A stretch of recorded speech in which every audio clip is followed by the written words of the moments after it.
After World War I, the money trusts continued to consolidate their power, specifically to strengthen and institutionalize their influence over government. They did this by forming the Council on Foreign Relations in 1921.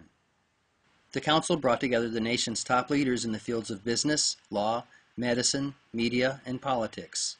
Currently, there are around 4,000 members. It was originally dominated by Morgan interests, with the Rockefellers gradually assuming more of a leadership role over the years. Its first chairman was, if you can believe it, Elihu Root. The Council on Foreign Relations is essentially a lobbying body, but one which wields vast influence. The majority of U.S. presidents since Franklin Roosevelt have been CFR members, as has nearly every U.S. Secretary of Defense and State since World War II. Most congressional leaders are council members, and important cabinet positions are also generally filled from the ranks of the council. It's good to be back at the Council on Foreign Relations. As Pete mentioned, I've been a member for a long time and was actually a director for some period of time. I never mentioned that when I was campaigning for re-election back home in Wyoming.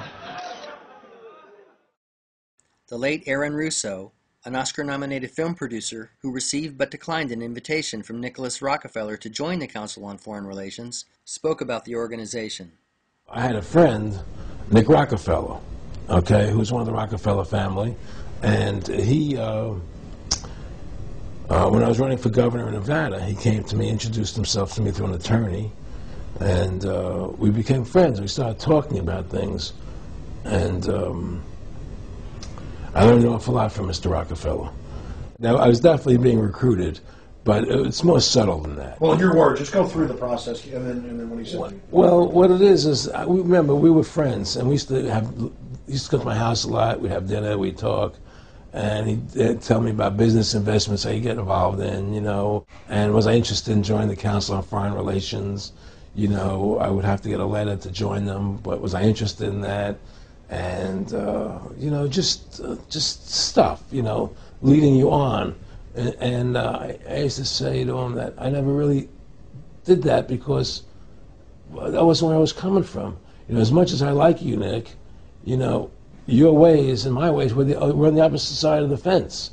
I don't believe in enslaving people, and he would come back with, oh, I do? Or? Well, it's more like, how do I put it? It was like, what do you care about them? What do you care about those people? What difference does it make to you? They're just serfs. They're just people. It was just a lack of caring, and that's just not who I was. It was just sort of like cold, it was just like cold. And we believe that it's best for society to be ruled by an elite people who control everything. And I said, I don't believe that. I believe God put me on this earth to be the best person I could be, and put everybody on this earth to be the best they can be, not to be a slave and a sheep to you and these people. And I don't understand why you want to control everything. What is the need for that, And I asked them, do all the people in the Council of Foreign Relations feel the same way you feel? He said, no, a lot of them think they're doing the right thing. They think that socialism is the best way to go. But the people at the top, they all know the truth of what's happening. And that's what it is. So it's compartmentalized within the elite structure as well. Of course it is. I mean, all the people that are in the CFR, was that 2,000-3,000 people have to go to, like Dan Rather. They don't know what's going on. They join the CFR because it's prestigious. They think it's good for business, it's good for this. They don't know what's really happening. One of the CFR's most world-changing accomplishments was their creation of the Central Intelligence Agency. The CIA was formed after World War II as part of the Defense Act of 1947, a bill which also combined the departments of the Army, Navy, and Air Force under a new Department of Defense and created the National Security Council as well. This Defense Act was formulated by 3 longtime members of the CFR who also lobbied Congress for its passage. The first of these 3 men was James Forrestal, who served as the country's first Secretary of Defense. Harry Truman, who had succeeded FDR upon his death, was up for re-election at the time, and his opponent, CFR member Thomas Dewey, had been selected by the Council to succeed Truman. James Forrestal met with Dewey, and they had agreed that Forrestal would stay on as Defense Secretary after Dewey's election to the presidency. But to everyone's surprise, Dewey did not win. Truman did. This was maybe the only time since World War II that the Council on Foreign Relations did not control the outcome of a presidential election. They made sure it wouldn't happen again, however, for after Dewey's defeat, the Council has made sure that the presidential candidates from both parties were in their corner. Truman had ties to the mob, but was not a member of the Council. He soon fired James Forrestal. Forrestal was later admitted to Bethesda Hospital for psychiatric treatment, and soon after fell out of a 16-story window. The circumstances surrounding his so-called suicide are suspicious. Why he may have been killed is unknown. Before introducing the second of these three men, it will behoove us to first fill in some gaps regarding the militarization of Japan and the rise of communism. After financing the Rockefeller and Harriman empires, Jacob Schiff turned his attention to Japan and Russia. Russia had long been a thorn in the side of the international bankers. Tsar Alexander II had sided with Lincoln during the Civil War against them, and the czars had long refused to allow Western banking to take root in their country. So the bankers began formulating a plan to end czarist rule in Russia. The right-hand man of Jacob Schiff in this endeavor was an explorer and expert on Russian and Japanese affairs, a man by the name of George Kennan.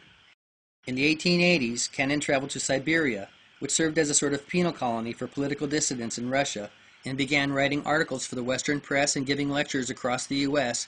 describing the deplorable conditions in the Tsar's labor camps. Influential Americans like Mark Twain reacted with horror and became ardent supporters of political change in Russia.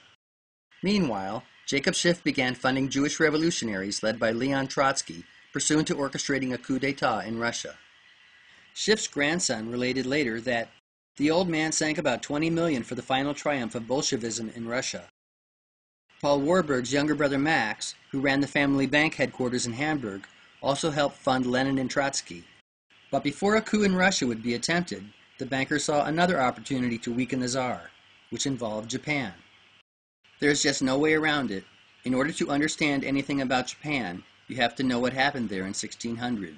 In that year, after centuries of fighting between dominant clans, a large battle took place at Sekigahara, in which over 150,000 samurai fought.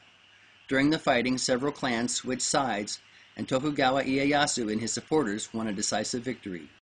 Ieyasu subsequently moved his clan to Edo and united Japan under what is known as the Tokugawa shogunate, Tokugawa being the clan name, and shogunate meaning simply military rule. The emperor at this time became a figurehead. Three participants on the losing side at Sekigahara, the Mori, Shimazu, and Chosokabe clans, were ill-treated by Ieyasu and became bitter enemies of the Tokugawa. They would exact their revenge on the clan centuries later. Under the Tokugawa, Japan became a closed country. With the exception of the Dutch, who were given exclusive rights to trade with Japan through the port of Nagasaki, the country would remain off-limits to foreigners for the next 2.5 centuries.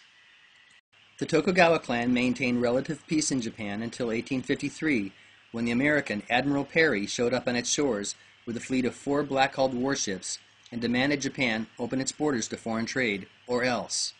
Japan went into a panic. Fearful of an attack by these strange people with their modern weapons, the Tokugawa decided to appease Perry. This set off civil war in the country, for the Western clans saw this as a chance to topple the shogunate. They rallied their supporters under the cry, "Expel the barbarians, reinstate the emperor." Ironically, during the subsequent bloody conflict over what to do about the foreigners, both sides employed the support of the West, hoping to get the upper hand. France supported and sold weaponry to the shogunate, while Britain supported and sold weapons to the Western clans. After much bloodletting, the Tokugawa shogunate threw in the towel, and Emperor Meiji, a 16-year-old boy at the time, moved the imperial house to Edo and assumed power. Edo was renamed Tokyo. The newly restored emperor did not kick out the foreigners as his supporters had advertised. On the contrary, the Meiji government went on a modernization binge, building railways, factories, power plants, and warships as fast as they could. Military advisors were brought to Japan from Britain, France, and even Germany. Then Japan started flexing its new military might in Asia, fighting and winning a war with China. This made Russia nervous, and tensions were raised again when Japan signed a military alliance with Britain. Finally, in 1904, Japan attacked and declared war on Russia. Jacob Schiff immediately went into action, arranging loans to support Japan's war effort. Money poured in from Kuhn & Loeb, M.M. Warburg, Deutsche Bank, and the Hong Kong and Shanghai Bank, which had been set up by the British after the Opium Wars. Not only did Schiff make sure Japan got all the money it needed, he used his influence to see that Russia got none. Japan's decisive victory over Russia surprised the world.